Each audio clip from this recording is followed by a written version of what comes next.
Welcome to Spring LIB. Okay, so we have this, what appears to be, oh yeah, it says it's an aldol product.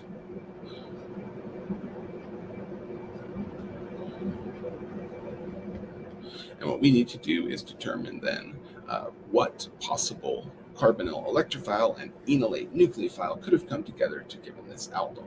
So what I like to do when I'm doing these, what the reactants could have been problem is identify our carbonyl, right?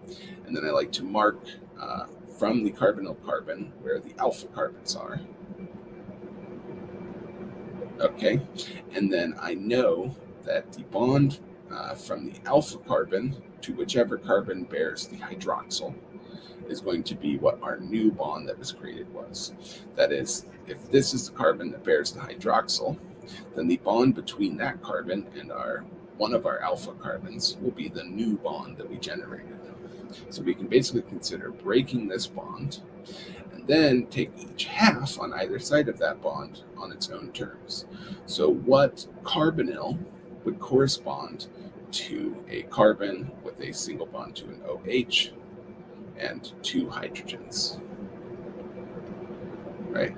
So what I'm going to do then is say that this bond, this blue bond that we're saying is the new bond, would have been a bond to oxygen, and we would have lost this hydrogen. So I simply am going to draw then a carbon which is bound to two hydrogens, just like this carbon is, but instead of having a bond to our alpha carbon, it'll have a bond to this oxygen, and it'll also have the same bond that it already had to the oxygen, meaning we'll have a carbonyl like so, and we're going to lose this hydrogen.